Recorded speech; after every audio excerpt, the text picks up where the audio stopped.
Would you like to reach our film and TV review podcast audience? Do you have a product or service of interest to film and TV home consumers or followers of the entertainment industry? Have a film or show production to publicize? For affordable price plans for all budgets, get in touch and find out about our introductory advertising options. Reach our audience of film and TV viewers and visit our site contact page at filmandtvreview.com, or you can email us at business@filmandtvreview.com. Reach out today. Would you like to reach our film and TV review podcast audience? Do you have a product or service of interest to film and TV home consumers or followers of the entertainment industry? Have a film or show production to publicize? For affordable price plans for all budgets, get in touch and find out about our introductory advertising options.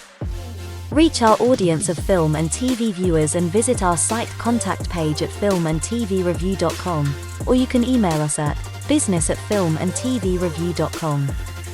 Reach out today.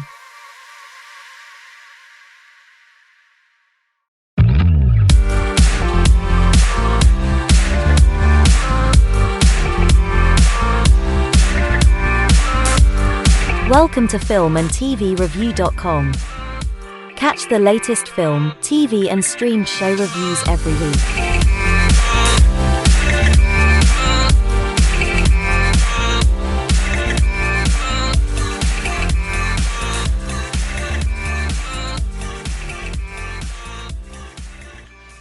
The views and opinions expressed by the authors and those providing comments are theirs alone. They do not reflect the views, opinions or position of filmandtvreview.com or their respective parent companies or affiliates. Filmandtvreview.com makes no representations as to accuracy, completeness, correctness, suitability, or validity of any information in this program and is for entertainment purposes only. Episodes may contain adult humor and language. For full terms and conditions, see filmandtvreview.com.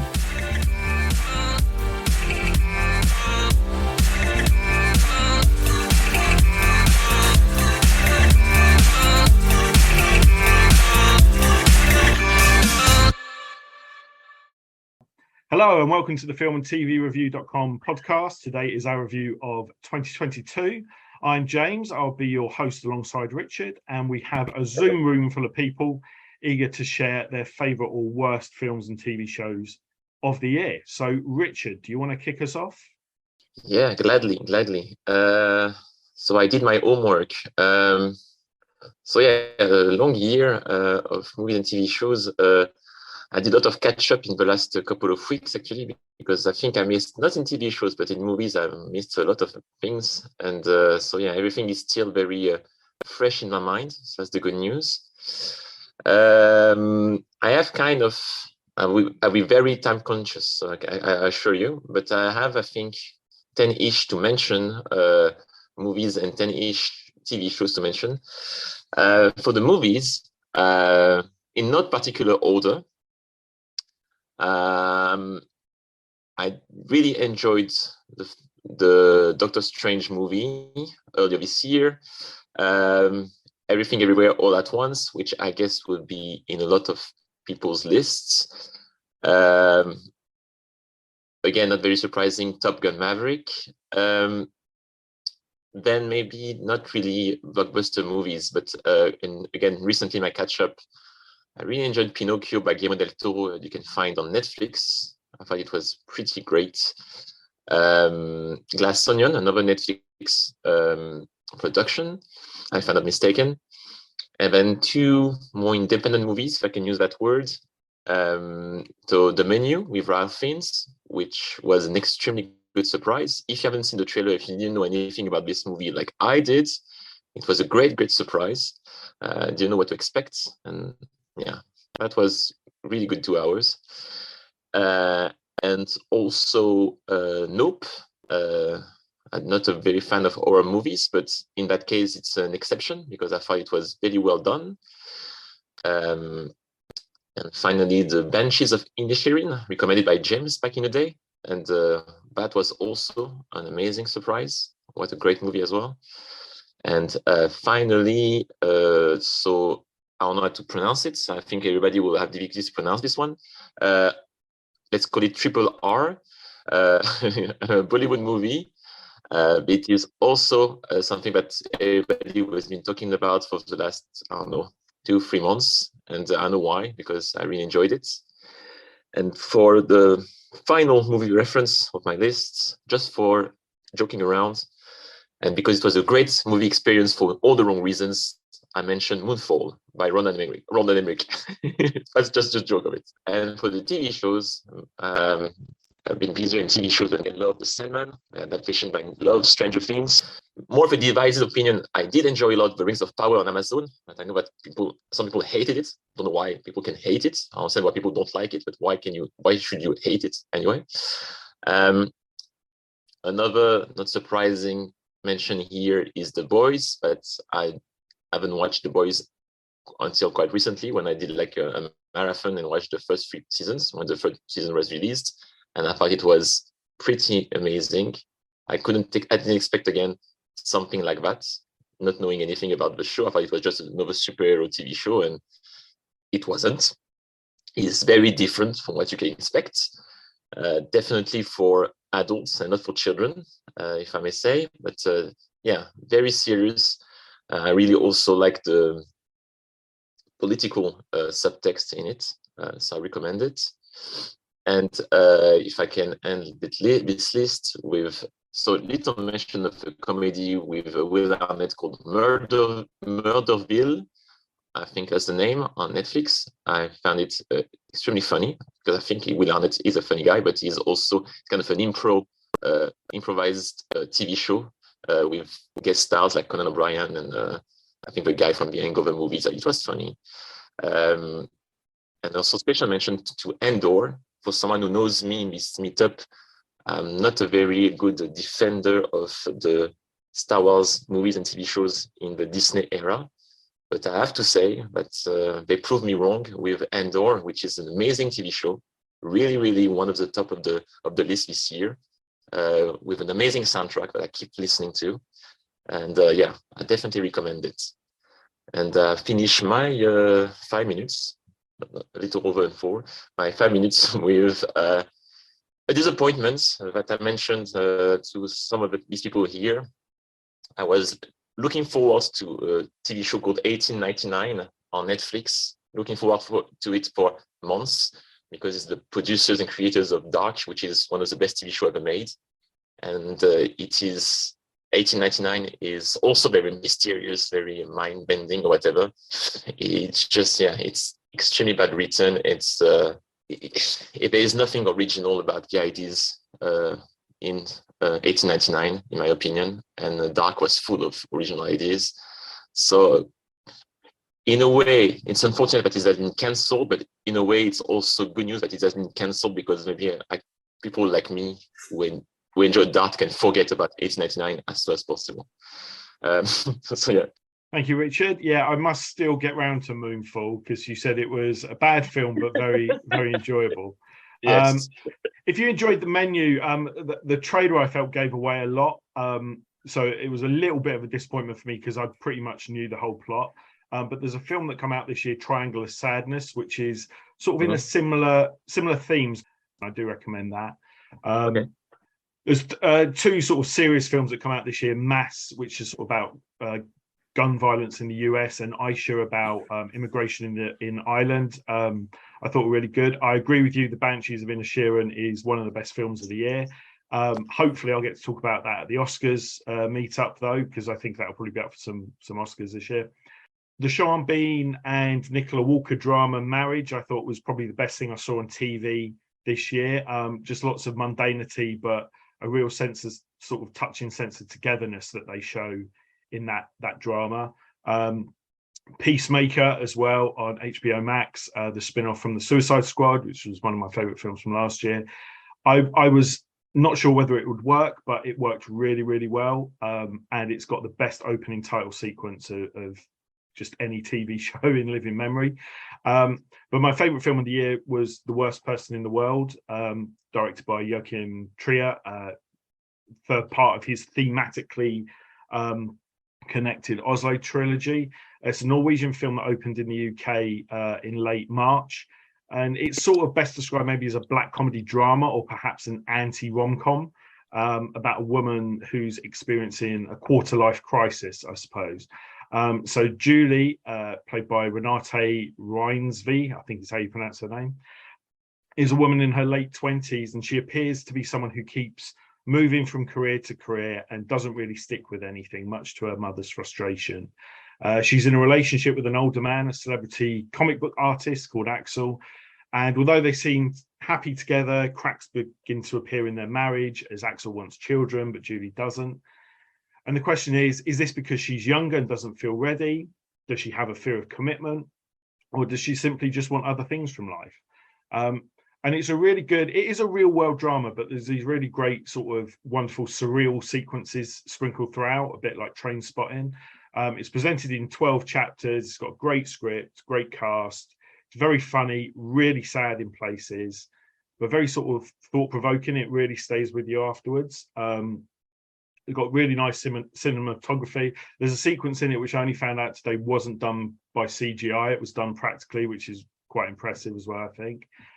And like my favorite film of last year, Another Round, which is currently on Netflix, I think it's an incredibly non-judgmental film, which is sort of a nice contrast with the title. It's also got a very unusual un-Hollywood ending, which I won't go into because I don't want to spoil it, but that is called The Worst Person in the World, and it's currently on Mubi in the UK. Okay. I shall go to Andrew. Hello, Andrew. Do you have your choices for 2022 even, please? I mean, 2002 was a good year, but yeah, I'm just kind of even better. Yeah, no. So one film I did like from this year that was really good was called She Said. And that's about these two reporters for the New York Times who basically, again, based off real events, broke open the whole sex abuse scandal involving Harvey Weinstein. That's really what kicked off the Me Too movement. So the reporters in the movie are played by Zoe Kazan and Carey Mulligan. And after watching it, it's kind of not just about Harvey Weinstein specifically, but also kind of hard to go back and watch Miramax films, because it's like just how much he was allowed to get away with by the company. So, I know there's a lot of people involved in making films and artists and all that. So, but I'm just saying, like, it wasn't just him getting away with by himself. It's just that he was enabled by other people. And so that was another film that I saw this year that I liked. And then another film that kind of came and went, it's a bit more unusual, was The Bones and All, which is sort of like a mix of horror and drama, but I would say it's more of like a drama about this girl who's a teenager. She learns that she has, I guess, cannibalistic tendencies, and it's something that she's inherited from her mom and her ancestors. So she's trying to survive, and she meets up with other people that have these tendencies. I mean, it's not really horror in the traditional sense, because it's a mix of relationship drama and a person just trying to survive and find their identity. And it's also set in the 1980s, so I think there's a little bit of that there, of like why we're setting in that decade. And which brings me to my final thing, is to mention because I know people will talk a lot about this, is the MCU. I would say my favorite things from the MCU this year are the one-off specials, because one, you don't really need to see anything else to understand it, and the other you kind of do. One is the Halloween special, Werewolf by Night, based off the comics the same name. You don't really need to see other stuff to understand it. I thought it was a good nod to like old style Universal and Hammer horror. It's done in black and white, the special. Yeah, it's not perfect. There's little things there that kind of go, but I thought it was entertaining, and good way to introduce new characters into the MCU. And the other one was, of course, the Christmas special with Guardians of the Galaxy, that you certainly need to see, not just the Guardians films, but also the Infinity War, Endgame, all that stuff to understand it. Pretty fun to watch, but also at the same time, there's some drama there too, and you really feel for the characters, and you kind of wonder what's going to happen at the, I guess it'll be the final film to that series, Guardians of the Galaxy 3. So I'll just end there. So Cool. Thank you, Andrew. Alan, long time no speak. Are you there? Yes, I'm here, and Happy New Year to everybody. Happy New Year. I made a list of the films I did like and the films I didn't like this year. And the film Mrs. Harris Goes to Paris, it was quite disappointing and was just like an advertisement for Christian Dior, I think. And then The Northman was disappointing. And just last week, I seen Corsage or Corsage or whatever. And I think it's disappointing as well. So hopefully it isn't the shape of things to come. Corsage is a bit of a send up of the Duchess. It's in the style of the Duchess, but it's just a bit more, shall we say, unpolished, I think. So that was my latest viewing. The ones I did note this year, which were exceptional, was James mentioned the menu, which was very good, unusual and different is what it was. Perhaps a little bit long, but it was enjoyable. Boiling Point is a good film this year. I think basically because it was unique in that it was done in one take, or it was supposed to be done in one take. And Men was another film which quite impressed me. Again, something unusual about that was the fact that one actor played 5 parts in the film, which hasn't been done in quite some time. It used to be a bit of a gimmick in the 70s and 80s on television, but it was interesting this year on the cinema. Where the Crawdads Sing was good, and My Policeman was good, and that was it. It wouldn't be fair if I didn't mention Belfast, having come from here. I liked it, but a tremendous amount of people in Belfast didn't like it, mainly because they just were critical of the accents and the locations.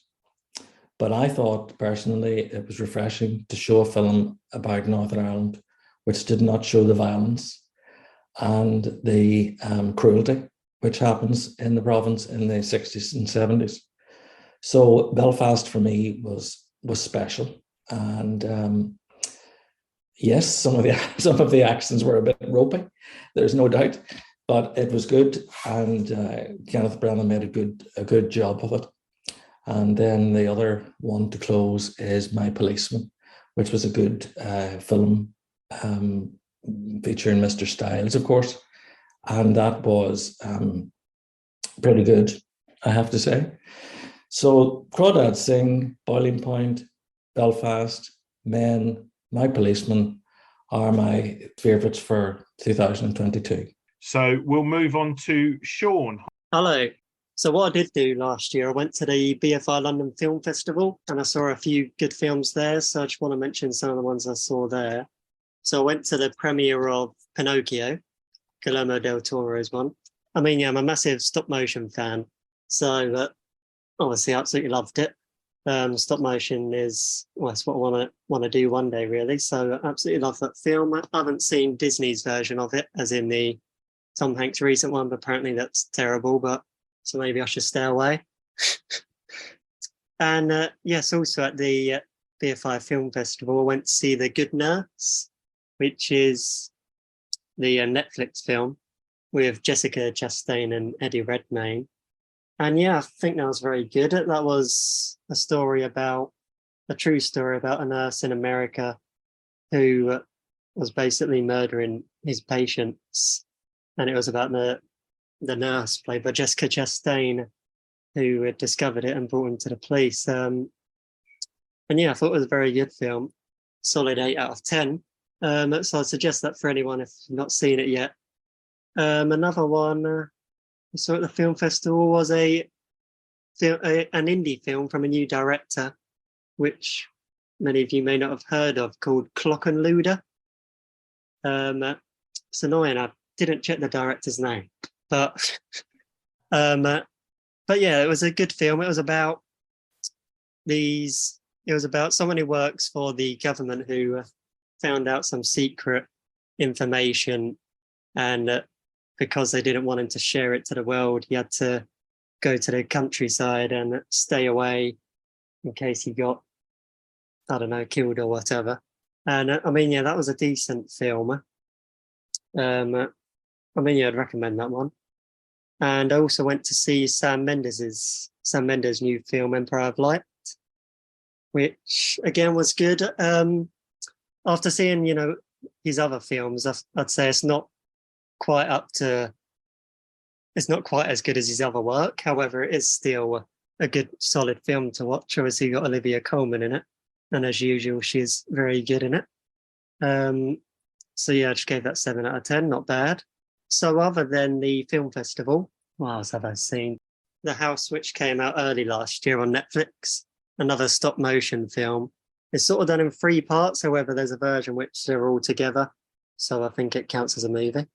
But yeah, that's another stop motion. It's sort of like a dark, quirky kind of drama.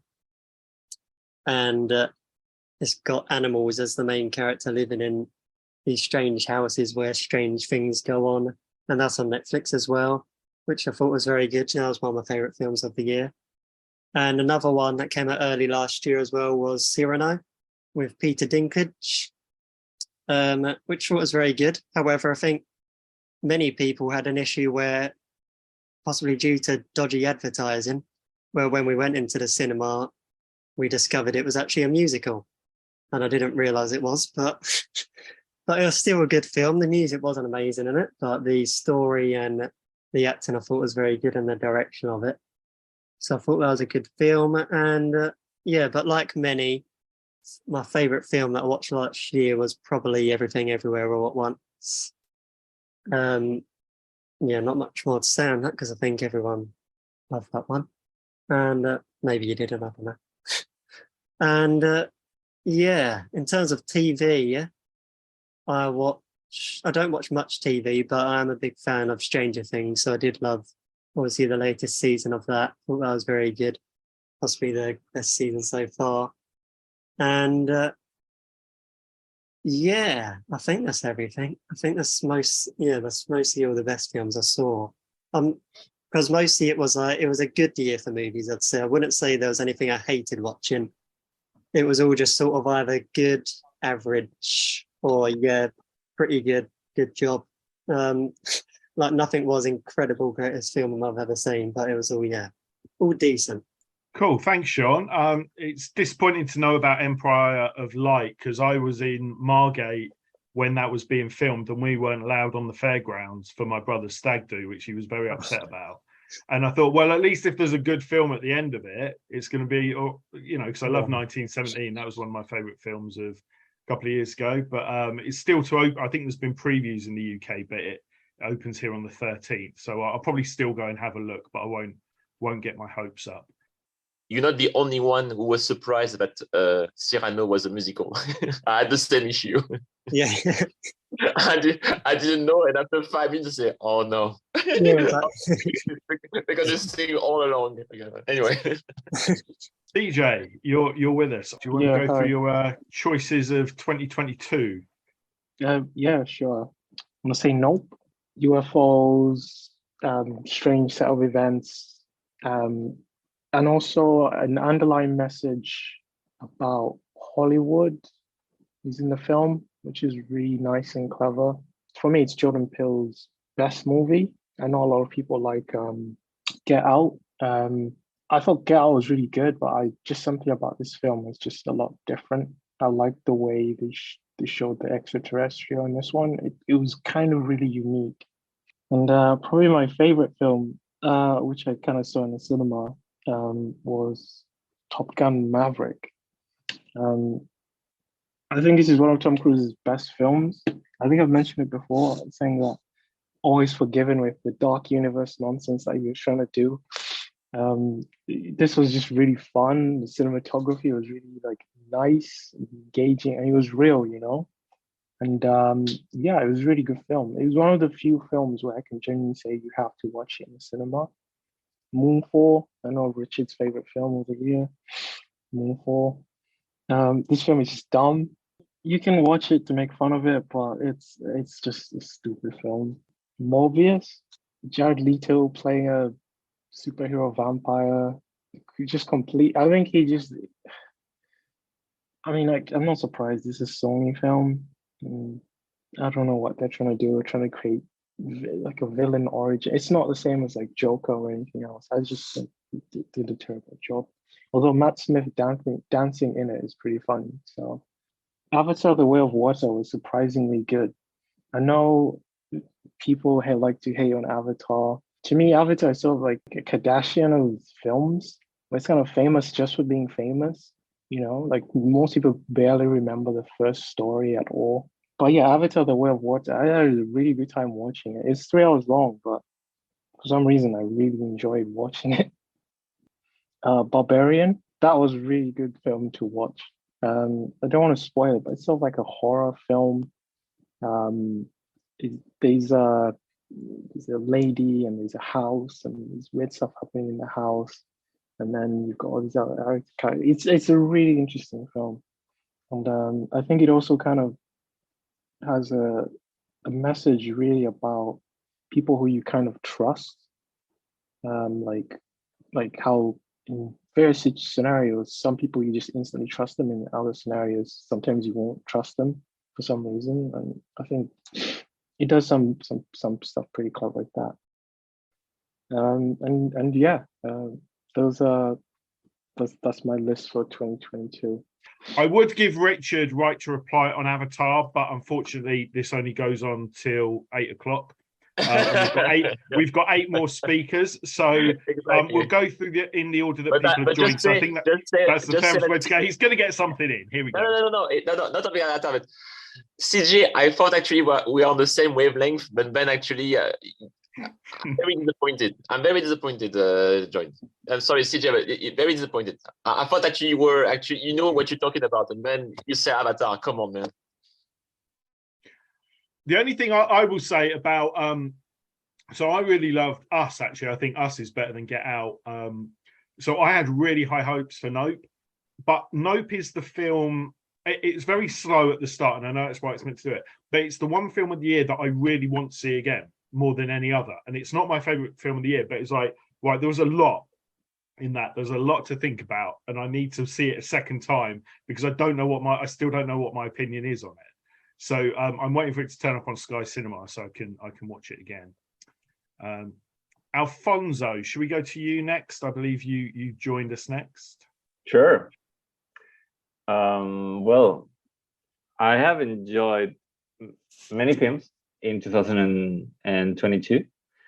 Well, as CJ said before, for example, we coincide in Bodies, which I enjoyed a lot. It was, I mean, it had that kind of mystery plus fun, which I enjoyed very much. I also enjoyed, for that reason, Glass Onion, a Knives Out mystery, which was really fun. I mean, all the time there were twists, and yeah, you kind of it was very enjoyable all the way through. Everything, Everywhere, All at Once, also amazing. Emergency was a movie that it was not on my radar when I saw it, and I really enjoyed it. About these guys that are trying to party when everything goes in the way that they were not expecting, and at the beginning of the night, and then the whole night it's crazy.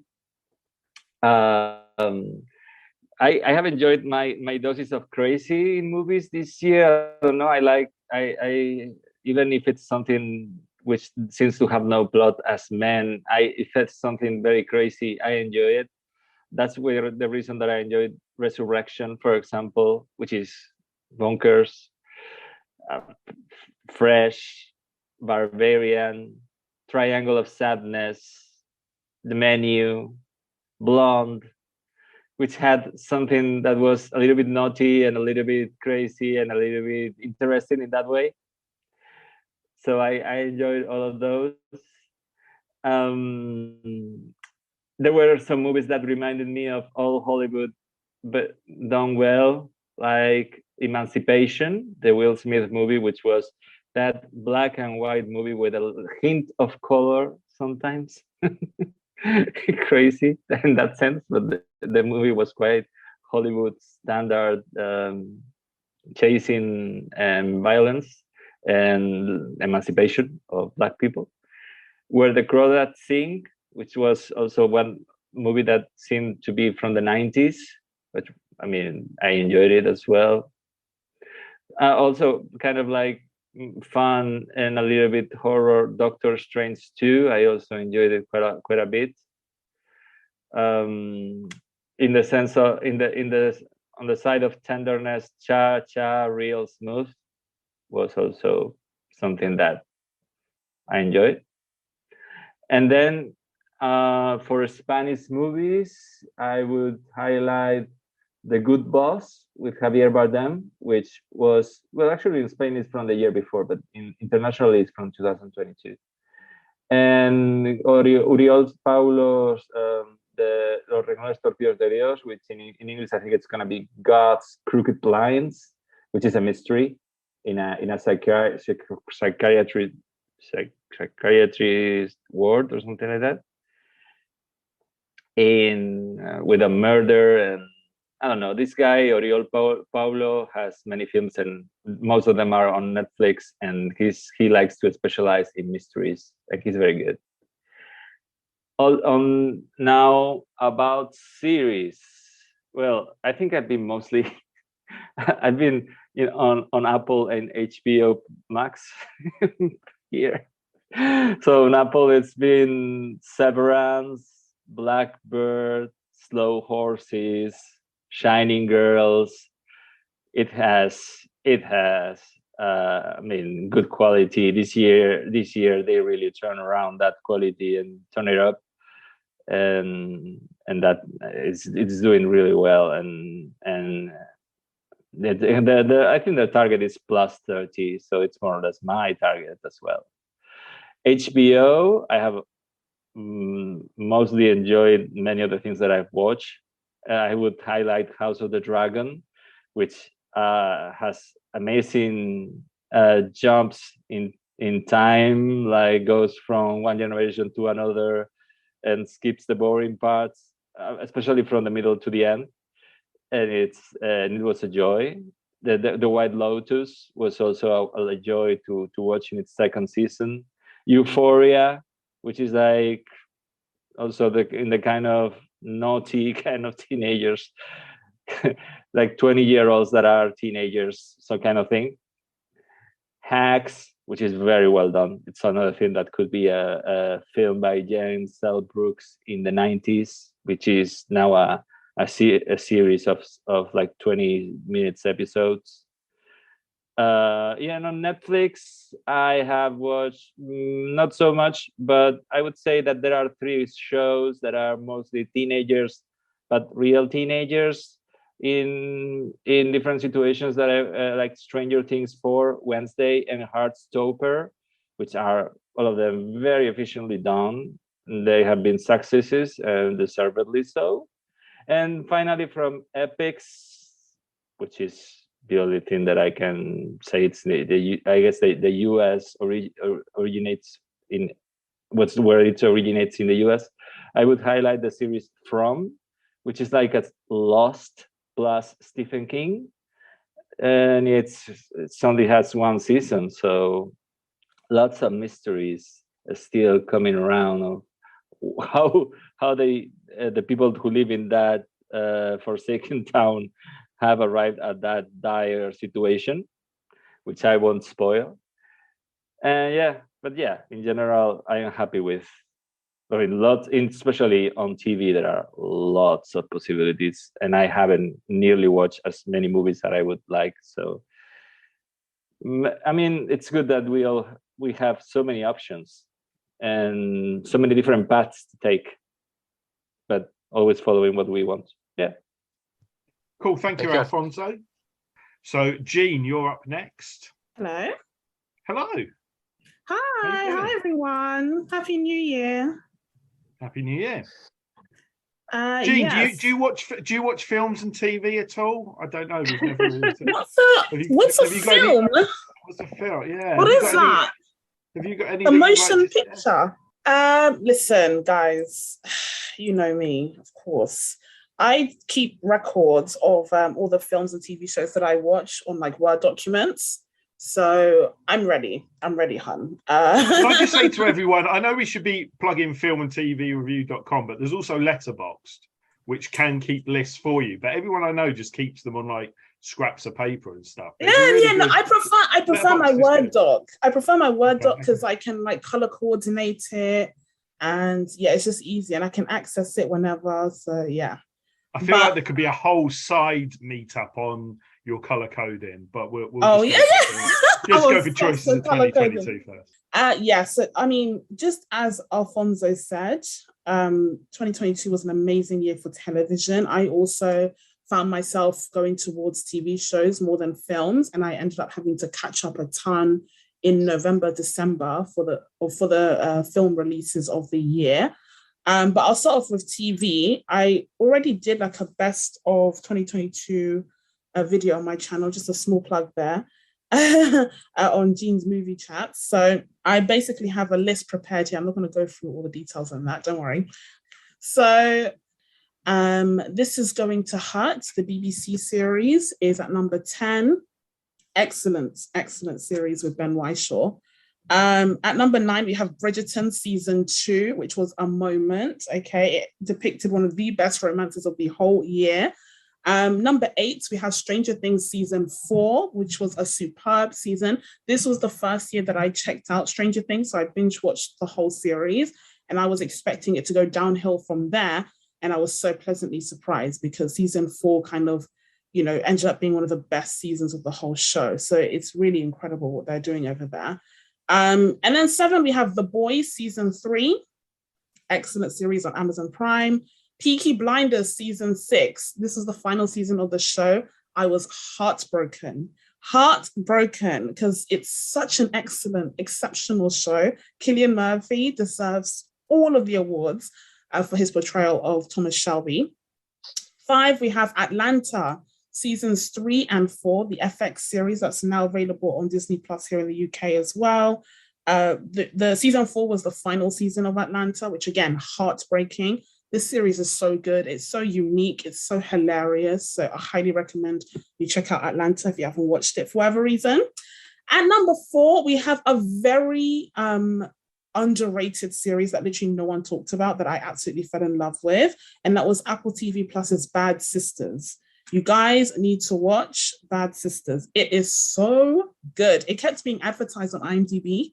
And I was like, okay, let me check it out. And it's so good. It's like a murder mystery where all of the sisters have a motive to kill this guy because he sucks.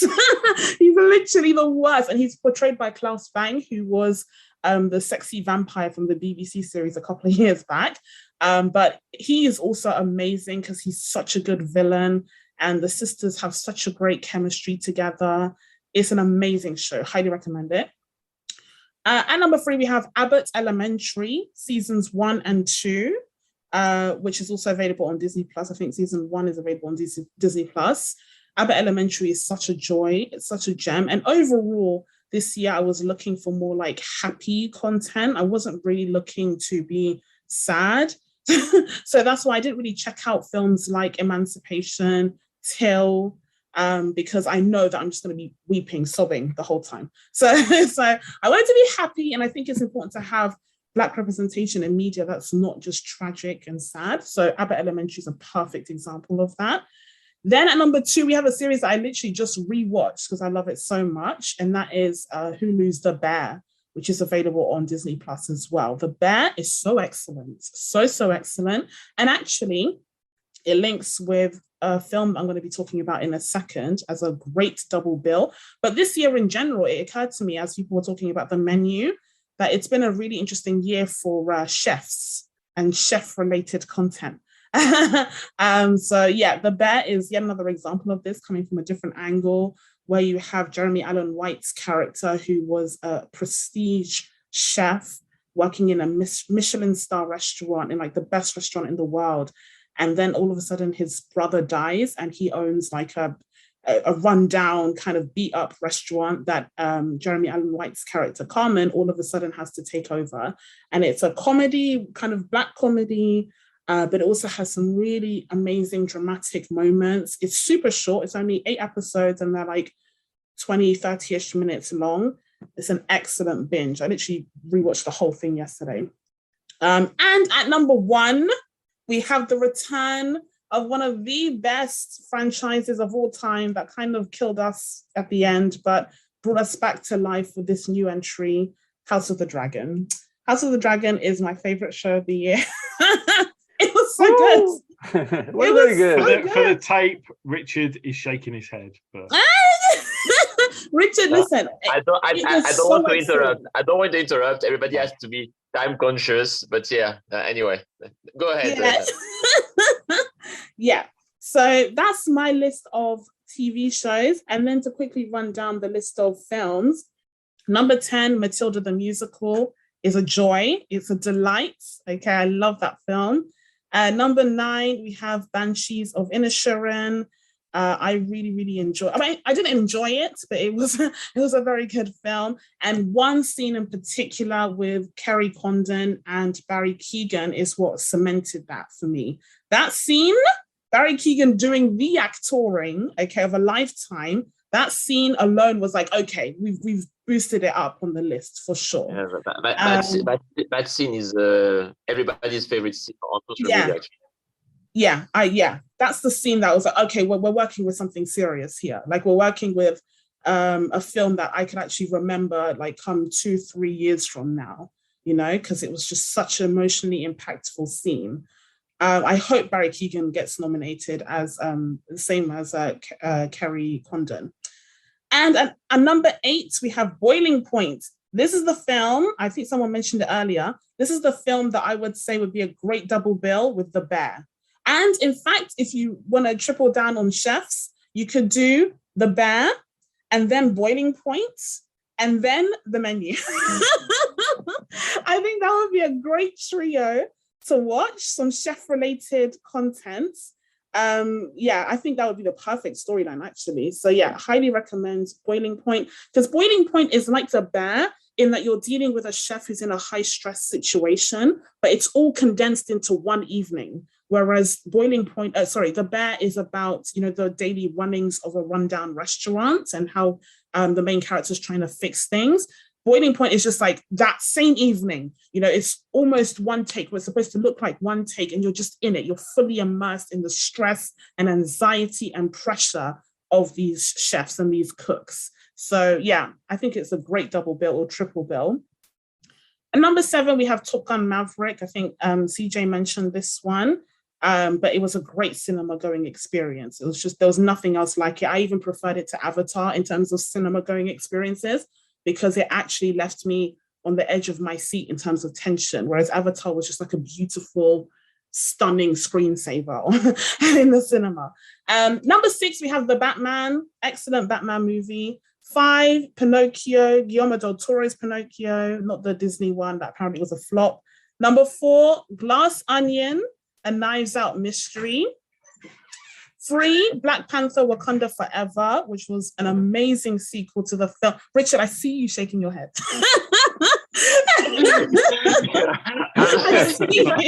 Again, I'm trying to be silent.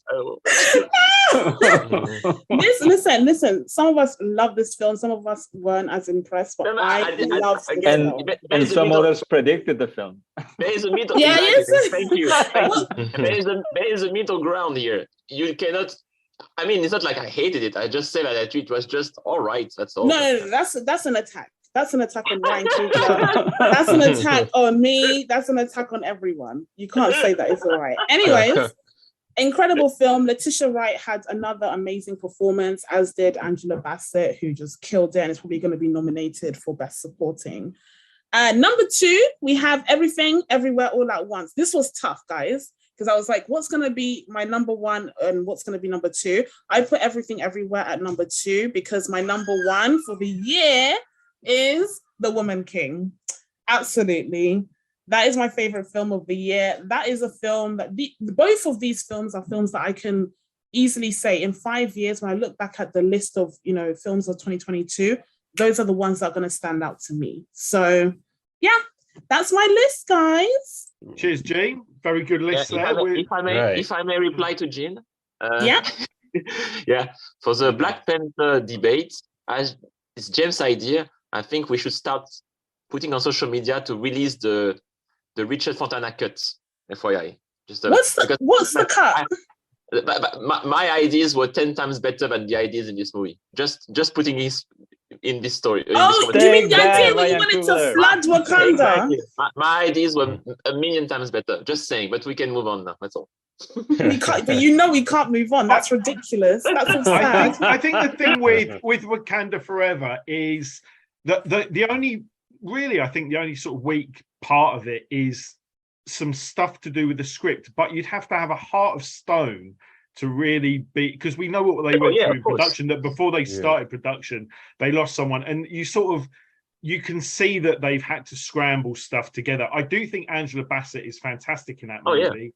I do wonder if that plot point, and I'm going to spoiler light as possible, maybe should have been saved over to the third movie, but I suspect there was issues with contracts. I also think there's even stuff like, but who's going to say this? Like, Martin Freeman probably should have been cut from the movie. Love Martin Freeman, but there's so much happening, and then it becomes a thing with these big ensemble movies that you can't tell someone's agent when they're signed to do it. I mean, the first film's such a high benchmark, not just for the MCU, but for blockbuster cinema anyway. That it was always going to be a tough thing to follow. But it's really cool. It's really cool as well that they've done sort of not just a female Avengers movie, but a black female Avengers movie by stealth. Thank you. Like you just kind of go, oh, like if they'd have announced it as that, like what especially since Twitter has changed this year, what a nightmare that would have been. And actually, you sort of don't even think about that until after the movie and go, oh, that's cool, they've done that. And it's I thought about it, James. That's one of the first thoughts that I had. Yes, I did think you might, yeah. Yes. As a black female MCU fan, that's absolutely something that I thought about. And that's one of the reasons why I'm like, these are films that really stand out to me, and it touches me personally, because I get an extra kind of layer of appreciation for what's happening here, in terms of the movement for representation that we're getting in Hollywood. It's not going to fix institutional racism or anything, but it is just so amazing to see, and it's so empowering to see. And I think that's why I praise Letitia Wright, because I think she often gets forgotten in this conversation, but she was able to deliver on so many different levels, whether it be, an emotional level, but also on the kind of physical level of having to step up and be, the superhero of the film, even though that wasn't the original plan. And it's not perfect, but they definitely make the best out of a difficult situation.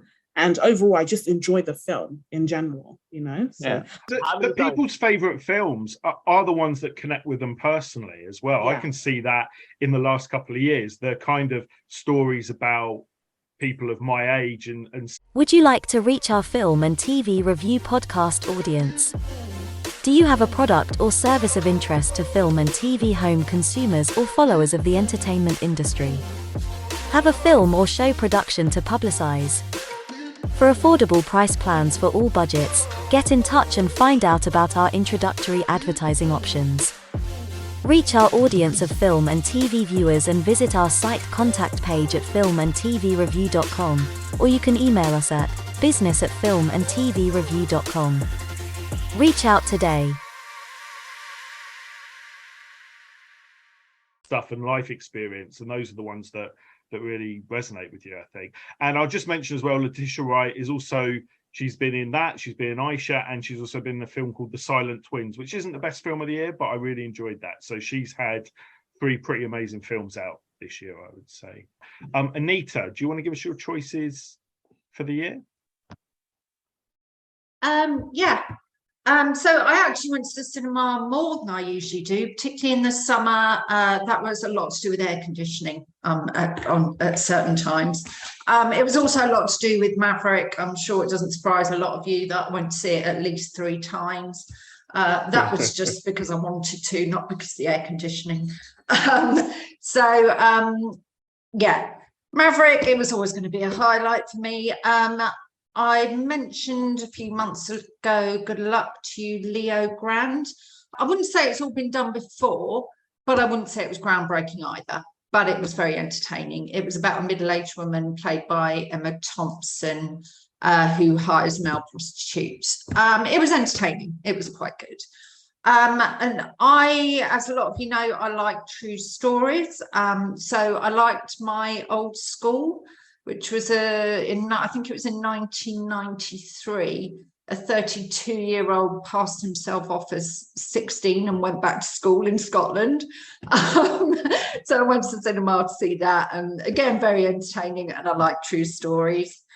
Another true story, it's a book which I've done for my book group, and a film that I saw in December, so quite recently, was She Said, which was Carey Mulligan plays one of the lead roles, and it's about the Harvey Weinstein case.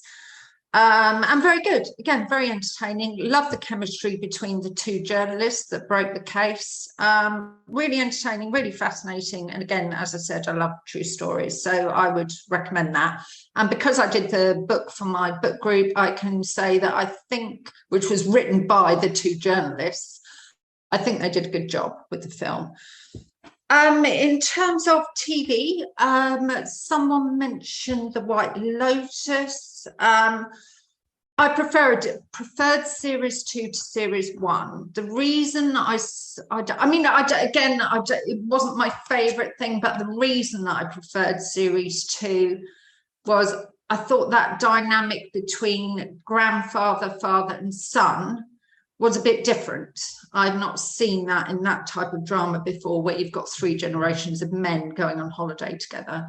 I thought, well, you put something a bit different in there. I don't think White Lotus is amazing, but I did prefer it to series 1, and it just passes the time. I don't think it's massively brilliant, but it's just like, you know, as I said, it passes the time. Also, I haven't seen Everything Everywhere All at Once. Sorry if that's what it's called. That is on my radar. Belfast. I thought it wasn't gritty enough, and I hated that karaoke scene at the end, and it was a bit twee, which again I said at the time we discussed it.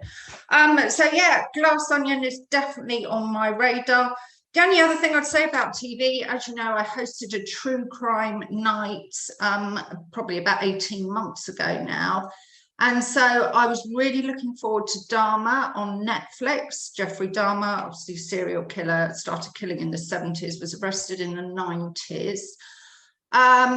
It started off really slowly. I thought it was a great way to start it with the last victim getting away, but it was too slow. The second half of that, I think there were 10 episodes, episodes 6, 7, 8, 9, and 10 were brilliant.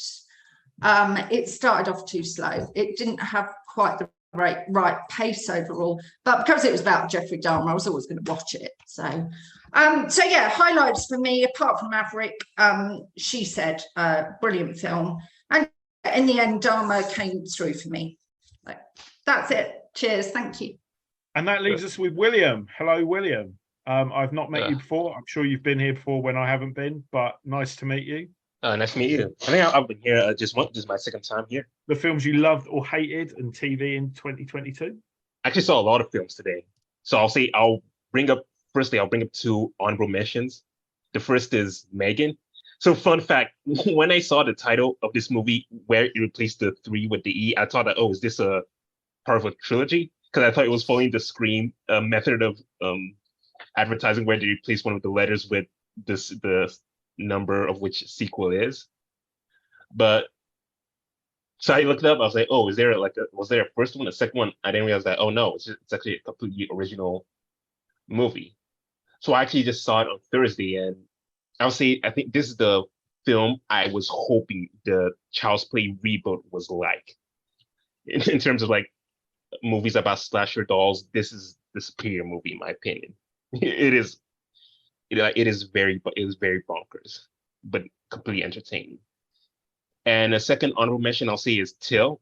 Just like what Jen said, it's if you're familiar with the true story that's based on. It's a pretty depressing movie, but it's a film that's saved completely by its performance. Just the performance from the actors alone is worth watching the movie.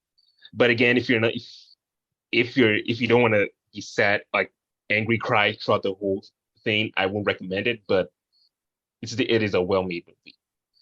So in terms of my favorite, I'll say the first one is RRR, which is an Indian action movie, and I was recommended this movie throughout because I didn't know what I was getting into. But I will say that I feel like in terms of just this is actually one of the best action movie blockbusters of the. I don't know if I can consider it a blockbuster, but it's definitely one of the best action movies of the year. So after that, again, Top Gun Maverick. There's not much to say. I think everyone can all agree on that. And there's this movie, The Outfit. Yeah, there's a movie I actually saw on the streaming service. The Outfit. It's about this tailor. It all takes place in one setting. So I just love movies like that all take place in just one setting. So it's about this tailor who secretly works for the mob. But of course, there comes a day where the mob uses his place as a hideout because they're trying to look for a piece of evidence that's going to put them all away. So there's just this amount of tension throughout the whole film. So I recommend that. And what else was there? I'm trying to remember what the name was. Is this movie that was made by the same director that did In the Grudges? Is it Banshees of Inisherin? Yes, that's it. Yeah, it's about two friends who about two friends where one of them decides to end their relationship, but that's just the small story. Yeah. Yes, that's the movie. That's the movie. Again, just completely a very dark and hilarious movie. Really love that film. And there was also, in terms of animation, Puss in Boots, which I think was actually a recent release. Again, I'm a fan of the Shrek series. I actually didn't know. I actually came into this movie expecting to be disappointed, but no, I actually felt it was actually a lot better than all of the Disney movies that came out this year. And in terms of TV, honestly, I didn't actually watch much TV this year, but I do have two shows that actually caught my eye. That's Severance and Reservation Dogs. Thank you, William. I think to go back to Banshees of Inisherin, it's sort of like there's something quite strange. I saw it twice at the cinema, and it gets really big laughs at the cinema. And I think the trailer indicates the funny side of it, but it's got a very sad side as well. Absolutely. And it's kind of like there's even a line in it about, because the film is sort of about depression. I think it's sort of about ghosting as well, isn't it? But there's sort of terms that we maybe use now that wouldn't have been used 100 years ago. But that's not to say that those things didn't happen. There's a bit where it's referred to as despair. And there's actually a line when they refer to depression, and it's sort of like a joke. Every time I've seen it in cinema, people laugh at that. But that is actually what the film is probably about. Everyone as well seems to say it's got a sad ending. I think it's actually got a quite hopeful ending to it. But that's down to interpretation. I know I'm in the minority here. But I've heard that it's supposed to be like an allegory for Ireland, like the separation of Ireland, the formation of Northern Ireland, which I think is also a very interesting kind of angle. I think because I heard that before, it helped me make sense of the story a bit more. Whereas I think some people who watched it before, early on when it was released, said that it seemed aimless. But I think having that kind of background made it a bit more purposeful. I think with that writer-director, you suddenly realise, when I heard him interviewed afterwards, I realised how much, like, nothing in that script is not there without a lot of thought as to why it's there. So that this happens on a fictional island off the coast of Ireland, and on the mainland, the Civil War's happening.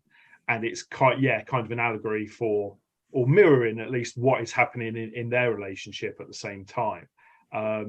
So yeah, it's a very, very interesting film with some great performances in it. I will say as well, actually, thank you, Gene, for not reacting when I put my thumbs up on camera for Matilda the musical, which was a reflex. And then I was like, I don't want people to know that I went to watch Matilda the musical. But it's really I didn't good. see It's that. really, oh, did you know? It's really good. It's really, really good. And it's clearly not aimed at me. It's a bit like, it reminded me of going to see Paddington 2, actually, where you sit there and just go, this is so well made. This is so fantastic. I know I'm not the audience. Is it better than the musical and the movie of the 90s? Well, I said in my roundup that it's like a completely different take on the story. So it's not trying to compete with the 90s film. And I think that was a really clever way of doing it, where you can enjoy both in equal measure, because one is just like a straight up musical. It's more of an adaptation of the musical that was in the West End than it is of, the Roald Dahl book directly. So both of them can exist in the same kind of realm without having to compete with one another. But in the same time, you can introduce this to like newer generations who may prefer like this style of filmmaking because it's more modern, and they'll fall in love with the story as well. So just like James said, what I really enjoyed about this is the fact that it's like a live action family film that's not a superhero movie, that's not an animated film. Like it's very rare that we actually get that these days. And I think Paddington is one of the few examples of it. And Matilda, the musical, can be added to that list. So yeah, it's just like a joy to watch. It's so good. Is it a little bit like The Witches? Does it share anything in common with that? Oh, I think this is better produced and it's more like tongue-in-cheek. The Witches was like, it had moments of genuine horror. Like The Witches, I don't know if you remember, like The Witches like was kind of scary at times. And it was a bit more like leaning into the grotesque nature of some Roald Dahl films. Whereas Matilda, I guess Matilda, no, I still think it's a bit more wholesome than The Witches. Yeah, I would say it's more wholesome and less Americanized, because The Witches was American. It has that thing that many Roald Dahl stories have, that adults are disappointing to children. Yeah. Disappointing, to say the least. And it's true. But that's a good point of why it probably resonates to an adult audience as well. But yeah, personal view. This is the truth. Yeah. It's true. Many adults are horrible. Especially in kids films, adults are like either they are the big villain or the big hero. And some of these stories, that's they are very true. Roald Dahl's a classic, honestly. It's great seeing Stephen Graham doing some comedy acting as well in that film. We're so used to him, like we talked about Boiling Point, and he's been in a lot of serious dramas, like Line of Duty. But yeah, it's great seeing him with that massive hairpiece that he's wearing in that film. And just that massive false teeth smile that he's got as well. It's yeah, really the fun. fake teeth is what got me. Yeah, the fake teeth. Like, nobody's mentioned The Grey Man, is it? I'm not even sure if that's the name of it. But no, I was really up for seeing that film from the trailer. And then everyone said, oh, it's quite bland. And there's going to be like 2 or 3 more films. And it's like, I don't know anyone who really loved the first film enough. But Netflix. Oh, James, I'm going to stop you there. Sorry. You love it? Love The Grey Man. Yeah. Love The Grey Man. Hey, guys. You're the first person I've found. Exactly. Yeah. Guys, no. I genuinely did not understand why people hated on The Grey Man. Because I would say it's not like the most inventive thing in the world, but it sure is a hell of a time. I was watching it with the family, like we were having a great time with The Grey Man. And it was kind of like in line with like Bullet Train, I would say, where it was like just a fun time all around. A great time. Do you want to do the categories of the MTV Movie Awards? Like, for example, best on-screen theme. Like, I would say, well, I would say Top Gun. I think most people would say Avatar, but I would say Top Gun, sure. No, Top Gun. Top Gun is the right point. Richard. Also, best fight. Best fight. Something from The Woman King or RRR. Everything, Everywhere, All at Once. Maybe. Yes. Oh, that's also good. That one. Yeah. I'm gonna be controversial. I'm gonna say the fight between the 2 Doctor Strange. Okay, how about The Northman? I think no one's actually mentioned that yet. Alan said he didn't like it. I've got to say, I watched that thinking this isn't the sort of thing that I'd usually like. But Robert Eggers, I've liked some of his other stuff, particularly The Lighthouse, but The Witch was really good as well. And I thought The Northman was brilliant. And it really isn't my kind of film, that sort of era. But I thought it was great. Yeah, I really enjoyed it. And what I about liked The Best Kiss? Northman, yeah. Best Best Kiss. Kiss. Oh, Best Alfonso, Kiss. is this films and TV? Well, Or you can do personal TV, life. yeah, why not? Because I had a whole Genie Awards on my channel where I talked about this at length, right? And I think the winner here is Anthony and Kate from Bridgerton. Absolutely. Bridgerton season 2. Best couple for sure. Okay. No contenders. I don't have much of a. No, I cannot think right now. I mean, we haven't said really that many romances in our favorites. True, yeah, I don't have any romances in TVs and movies in my top 10 actually. I've got a list of some of the categories for the MTV Awards if you want to try and. Yes, CJ. Yes. Sure. Best comedic performance in a film. They're counting Everything Everywhere All at Once as a comedy. So Michelle Yeoh. Which I think it probably is, actually. People always sort of categorize it as sci-fi, but I think it's got much more in common with like Being John Malkovich is the nearest tone I can think of, where it feels like a tone unlike any other film. You know, I'm aware we're being recorded, but a film where people are being beaten with dildos is kind of like, you know, that is a comedy film, isn't it? It's also the bits where it cuts between Michelle Yeoh being interviewed and being in this other world, and then coming back to like this look on Jamie Lee Curtis's face of like, are you paying attention? It's a really, really funny film. I have an answer to CJ. The category was best comedy, right? Okay, best comedic performance. Yeah. Okay, every single cast member of Moonfall. Yeah. I would say David Earl in Brian and Charles, which is a really charming film. I did mention it last time, but about a guy who it's actually the character that he plays in Afterlife, the Ricky Gervais TV series, but it's not related to that. That is a comedy character that he plays on stage and has played before. And in this iteration, he's an inventor in Wales on his own, and he comes up with all this mad stuff, flying cuckoo clocks that he's going to build, all these weird inventions. And he decides he's going to build a robot, which is a man, in reality, is a man wearing a washing machine and a paper mache head and talks like an old speak and spell. It sounds bonkers, but it's a really sort of sweet little film, but it's very, very funny as well. I think, as I would say, The Lost City was really funny as well. Channing Tatum and Sandra Bullock, I think, have got really good improvisational comic chops, and you can see that coming through in the film. And Brad Pitt's also in there, as is Daniel Radcliffe. It was billed as an adventure film. It isn't. If you want an adventure film, you're going to be disappointed. If you want a comedy film, which is sort of posing as an adventure film, it's quite good. Rose as well, I thought was a really good sort of comic film.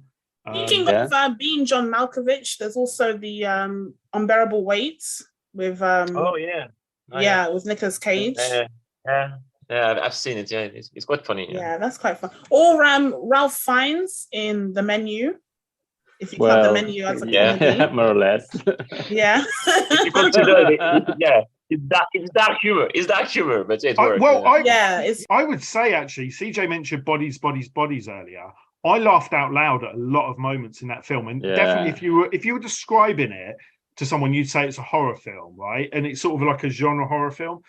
But it's got some really funny dialogue, lines that I can't even remember now, because like CJ was saying, they're the ridiculous things that people say in a very reactionary way on social media and then go, oh God, I wish I hadn't tweeted that.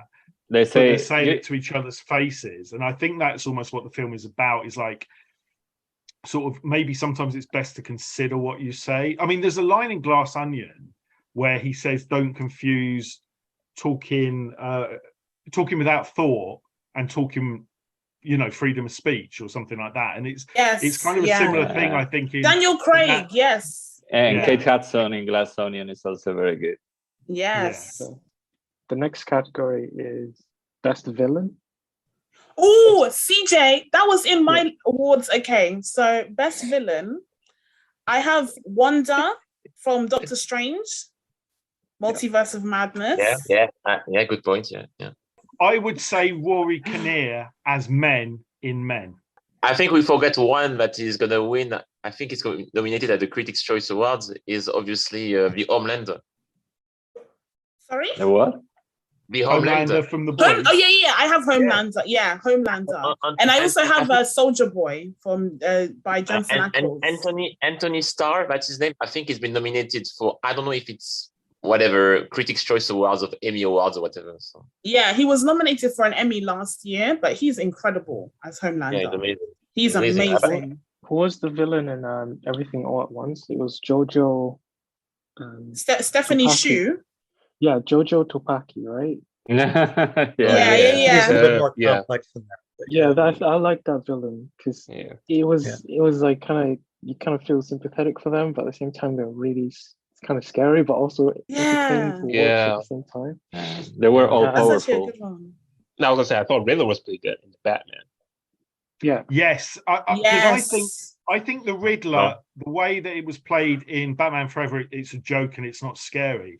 The other thing that I think is really good about the way the Riddler's written in Batman is that his mission does make sense. It's a twisted logic, but what he's trying to do does make sense. Sometimes in superhero films, that is more of a mystery noir type film anyway. You go, well, wouldn't you just do that and that would happen? You know, there's no logic there, but I think the logic in it is really good and it makes him terrifying. And that is the thing that they're going to have to work out to make the sequel as good.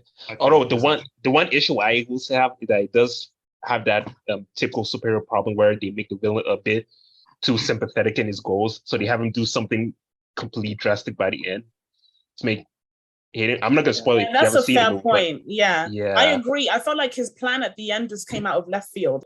I feel like they needed spectacle at the end, so they just tacked that on. But the rest of the film, I think, is really good. Ben Foster on Emancipation is also a classic villain. Like you hate him. Is he a slave owner? Yeah. Well, yeah. I don't know if he just works for a company or something, or he's the owner. The guy in RRR as well is a really good villain, and his wife. The wife and his wife is even worse. Yeah. His wife is mad. Can I say without ruining the film, but in films like this, right? You want baddies to get their comeuppance, and sometimes it's left that, you know, how it happens is maybe satisfying or not satisfying. The thing in RRR is that the comeuppances that people get are perfect. They completely tie in to stuff from earlier in the film. And I think that's kind of genius, because there's an element with villains in films that you want to gloat, you want to see that poetic justice dished out, that, you know, in real life, you try and hold back on a little bit because it's a bit harsh, but you're allowed to do that with a fictional sort of character, which these are real people, but it's kind of a fictional story based on it. James, I have a problem with, actually, I have a plot problem in RRR, but I don't know if we can talk about this, to be honest. No, it's because it's we can do it maybe at the end. It's a bit of a spoiler. Yeah, it's a bit of a spoiler. No, never mind.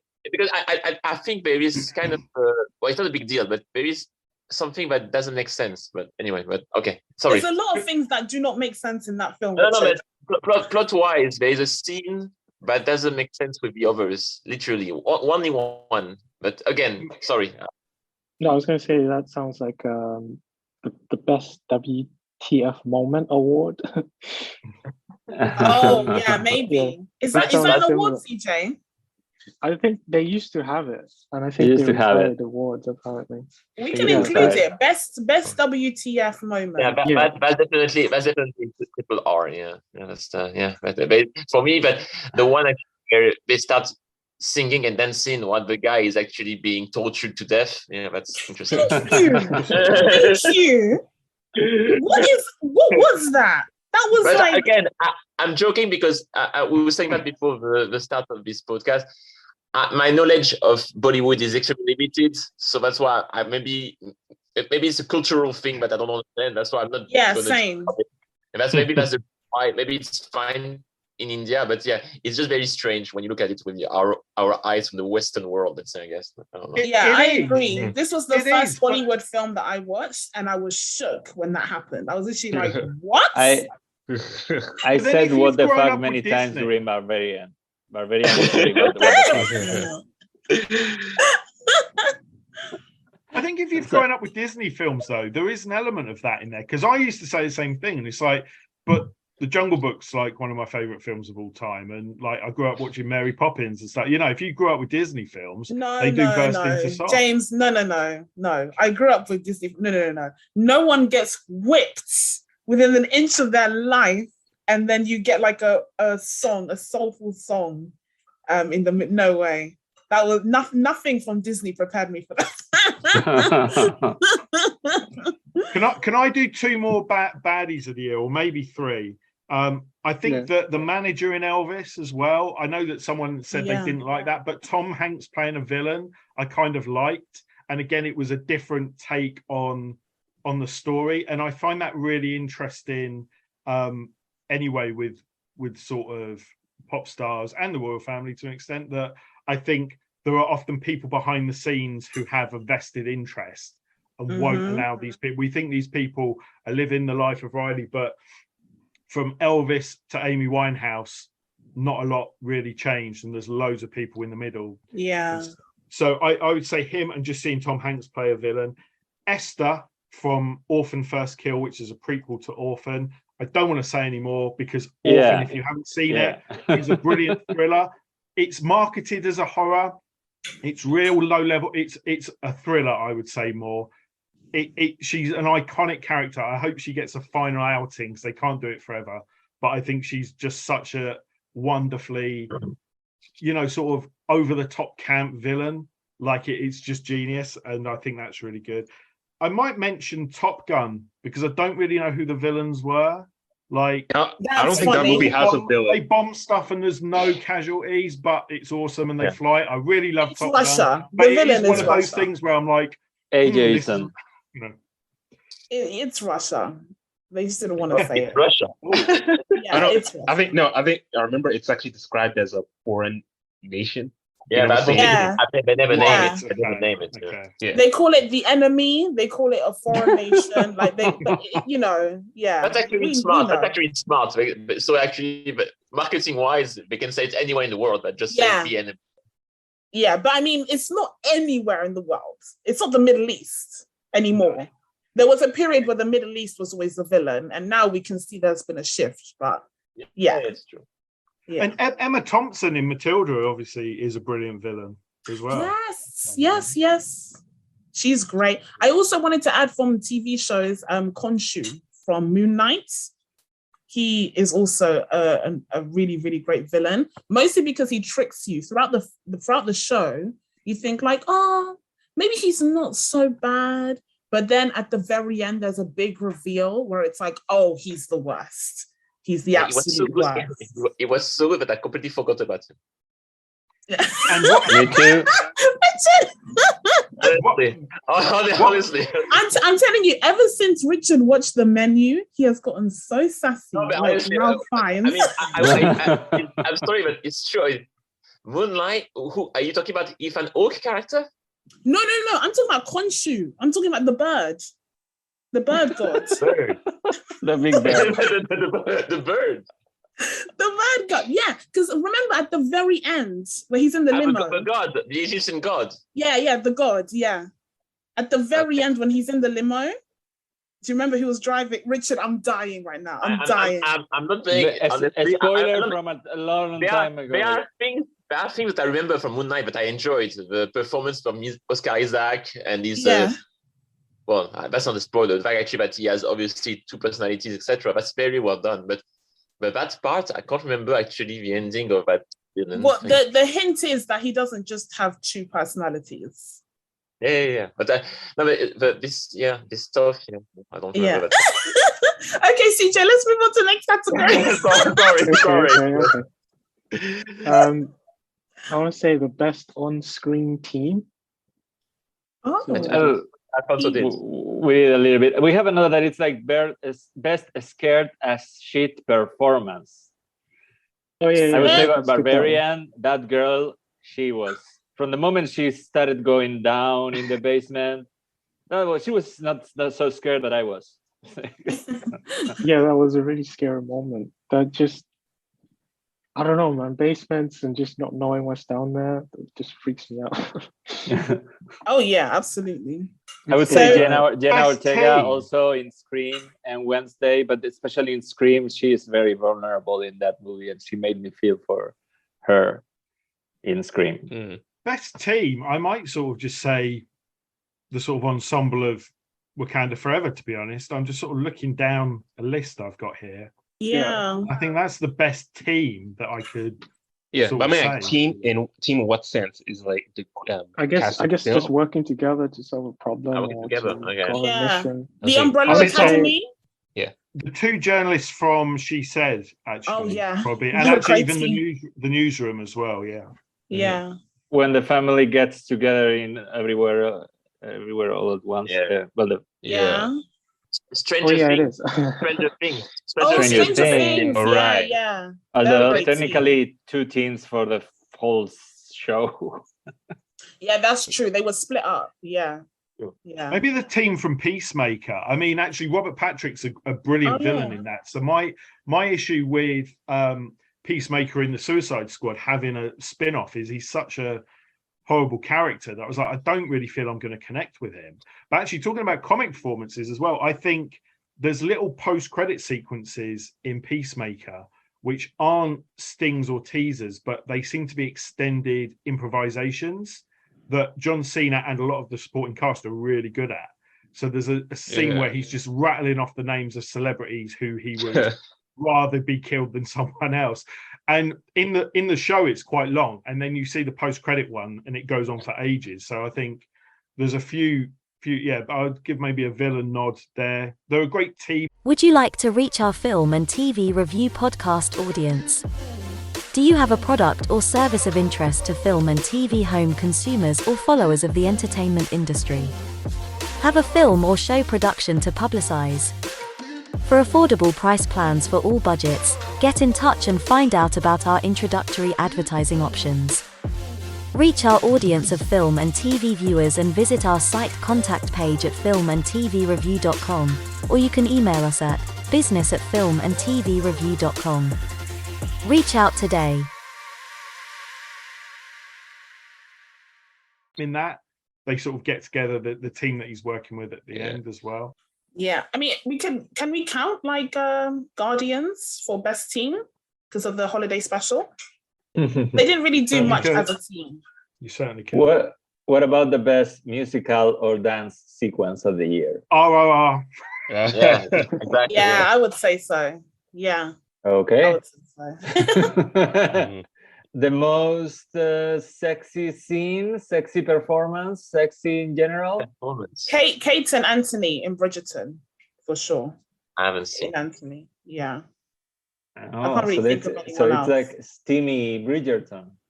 Yeah, well, it's not as steamy as season 1, but they have like one scene at the end of all of the, like the pining and everything. It all leads up to that one scene. It was a very good romance. It was really, really good. Yeah. Okay. Best new filmmaker. Do you have someone in mind? New Gina film. Prince Blythewood for The Woman King. Well, she's not Very new. so, aren't I? Is that her first film? No. It's her first film, but it's the one that's put her on the map for sure. Yeah. Yeah, probably. She graduated to Blockbuster, I guess. Yeah. Yeah. That's like she's like a name now. Yeah. So, but best new filmmaker. Who else could it be? The guy who did X, but he's probably done other stuff because that's sort of becoming a franchise. I would say the guy, I think it's a girl from Bodies. She impressed me. Yeah. Can I go back to what WTF moments this year, right? And it's sort of in a way it might not count because it's about 1999, but it's a documentary that came out this year. I only watched this week, and it's called Trainwreck Woodstock 99 on Netflix. Now, everyone knows Woodstock was a peace movement, like a peace rock festival in '69. Happened the year before the first Glastonbury. They tried to redo it in 1994. It rained, everybody almost drowned in mud. People got in for free. So the next one, they decided they were going to have it in this sort of aircraft hangar, and it was really difficult to get into, so nobody could get in. It happened on the hottest day of the year. They'd taken water off of everybody. God knows why security would do that, but they took water off everybody. Water was really expensive. And also, to an extent, the acts that were booked were very different from the Woodstock crowd of '69, of all this peace, love, and sort of harmony. And basically, this is like a massive disaster, and they've never done Woodstock since. I'm not usually a fan of car crash TV, but I put this on thinking I'll watch this, and I might watch one episode, and I just watched all three because they keep doing the trailers going, the next day was worse. And you go, how can this get worse? And then it gets worse. It's insane. And just if you enjoy that sort of thing, if you're a sadist, go for it. But that is, I was like, I basically watched that going, what WTF for the whole 3 episodes. Okay. I have one. And I mentioned it when I watched the movie, but I couldn't sleep for 2 days. I don't know if it's a spoiler again. So. It's in Nope. Which one is it? Is it WTF? It's in Nope. Oh, yeah. No, that was very what the fuck. For me, in Nope, there is a scene that disturbed me. When I think about it already, I never want to watch, but which scene? I'm going to rewatch the movie. But in the TV studio? The post-rodeo. The post-rodeo. Thank you. Yeah. Which post-rodeo? So it's when Steven Yeun does his kind of show, let's say, and that's the scene just after. That was very disturbing. That was saying, what the hell is going on here? And I'm joking. I really had difficulties to sleep at night after. Yeah. Okay, I didn't find Nope as scary as Us. For me, Us was the film that kept me up at night for like weeks afterwards. Wow. I was so scared. It was that kid with the white mask. It was so scary. Yeah, it's kind of scary. Yeah, Us is quite scary. What best breakthrough performance or best new performer that you found? Jenna Ortega for sure. Okay. Well, the woman in Banshees of Inisherin, I never heard of her until seeing her. Kerry Condon.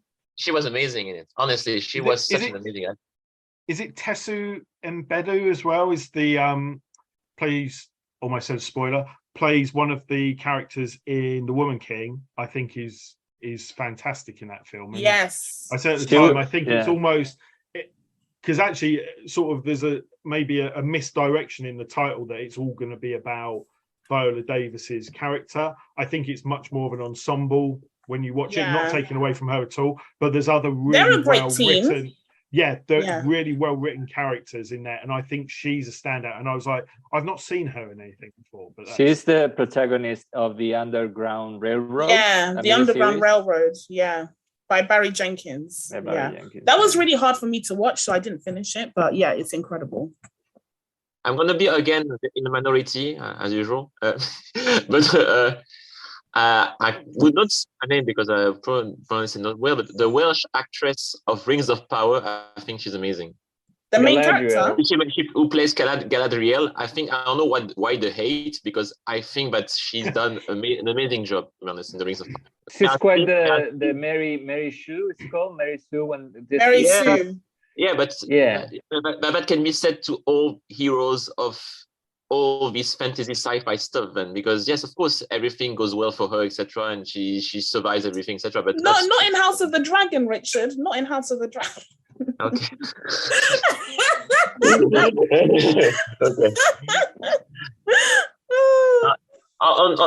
Seriously, she again, like a lot of things in this show, they receive so much hate for no reason. She did receive a lot of hate for no reason, because honestly, every single scene, I think she was shining, to be honest. But that's the personal opinion.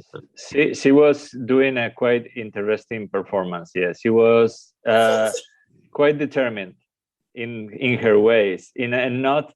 I mean, it's like how can I say this? She didn't try to like.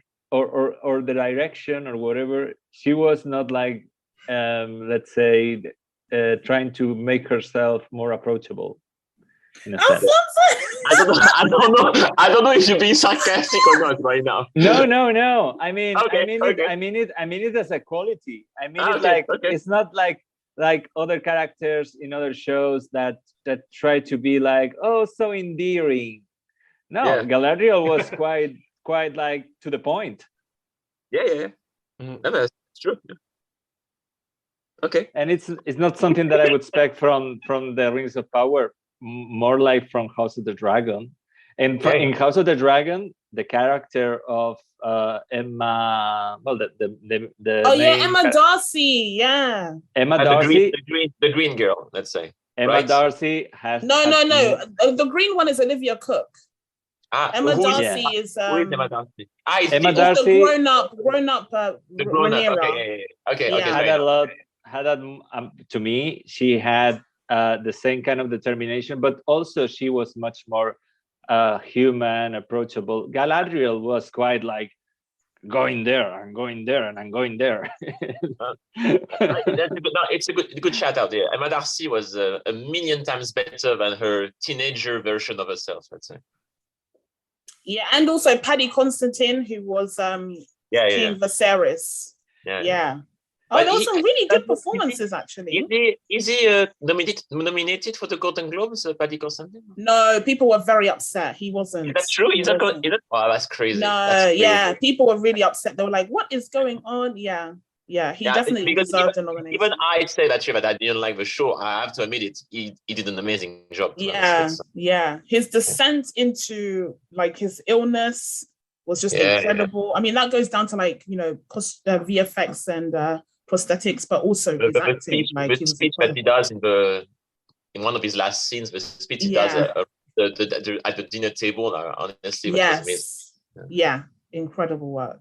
Yeah, there was some really great breakout performances. I think Jenna has like the most kind of exposure because of how big Wednesday became. But yeah, it's quite a few. One performance that I want to see nominated more, and she is quite recognized, but not as much as I would like, is Stephanie Hsu from Stephanie Hsu, and rightfully so. And Jamie Lee Curtis is also very much campaigning for a nomination, but I would prefer if Stephanie Hsu was the one nominated, because she kind of carries the heavy weight of many things in that film, along with Michelle Yeoh. Yeah, I was so surprised that Stephanie wasn't nominated and Jamie Lee Curtis was. Like, Jamie Lee Curtis was really good, but that's not the performance that I would say that's not the supporting the most. Like, for me, the trio of Michelle Yeoh, Stephanie Hsu, and Ke Huy Quan. Yeah, but the guy, they are the trio for me in that film. Yeah. So Jamie Lee Curtis doesn't have enough screen time, in my opinion, to have a nomination. Yeah, but she has the name. And also she did Halloween Ends this year, so that offsets that film. So, Stephanie Hsu as well, maybe for best villain, because her multiverse version is arguably a bit. Yeah, that's what someone said.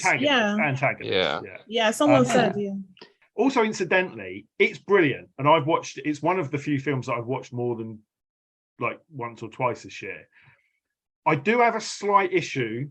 Just, I think it's interesting to say, the reason I give it 4.5 stars, and I think I'm the only person like in the world who has, there is something about in the last half hour, the first 20, I like where it ends, but the first 20 minutes, it feels to me like it's slowing down and it's spiraling off into different directions. I can't explain it. And I thought the first time I saw it when I had a very bad week, and I'd enjoyed the film up to then. And I thought it might just be me. And when I rewatched it, I still felt the same. And someone else said that to me. It just feels like it loses pace at the end, and it gets a little bit, when they go back to the raccoon for like the 13th time, I know it's only 3, and I like that a little bit, but I feel like it needs to just be tightened up a little bit at the end. But I would say I agree with that, James. Yeah, do you know what though? It's one of those weird things where if it was a lesser film, I wouldn't care about that. It was more like, I'm loving it. This is my favorite film of the year. And then at the end, I was like, I'm not. And it's weird because if a film dips in the middle, you kind of forgive it a little bit because you forget by the time you get to the end. Or something like After Sun, which we haven't mentioned this year. I got very frustrated at the start. I thought, this is too slow. Where is this going? And it's got such a sort of emotionally impactful ending that I was like, okay, I get it. I get why it needed to be like that. But if you've loved the film and then the ending kind of lets you down, it's like a bit with the thing I keep hearing with the Batman is people don't like that end act.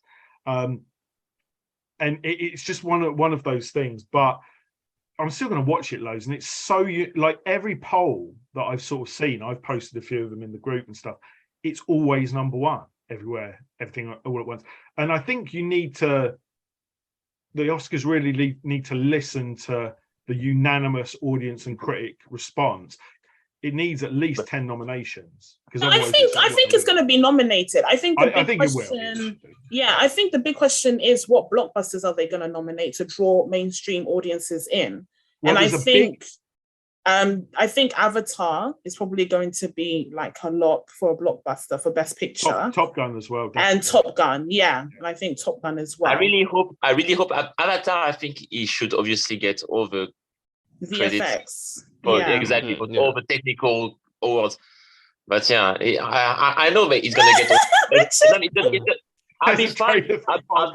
I'll be fine with him getting the awards for all the technical stuff, which makes sense. But the Best Picture, come on! I mean, seriously, it would make no sense. What would your reaction be, Richard? Just to practice. If he gets a Best Picture nomination, I think I have to accept it already. He's gonna get it. But if he gets the awards of Best Picture over, for example, Everything Everywhere All at Once, honestly, I would scream at the screen because it makes no sense whatsoever. And I think that everybody would agree with me, even people actually who enjoy that would be Richard's WTF moment. Yeah, exactly. Yeah, for sure. Actually, I just remembered the WTF moment of the year was Will Smith. That was the WTF moment. Which you watched live. You watched live. Yeah, that was a WTF moment. That was. That's for sure. Yeah. So on that note, thank you to my co-host Richard, and thank you to all our attendees today, and thank you to listening to the Film and TV Review.com podcast. Until next time, goodbye. We hope you enjoyed this Film and TV Review.com episode. Catch the latest film and TV reviews, together with regular episode content from the world of film and TV every week. See you soon. Would you like to reach our film and TV review podcast audience? Do you have a product or service of interest to film and TV home consumers or followers of the entertainment industry? Have a film or show production to publicize? For affordable price plans for all budgets, get in touch and find out about our introductory advertising options. Reach our audience of film and TV viewers and visit our site contact page at filmandtvreview.com, or you can email us at business@filmandtvreview.com. Reach out today.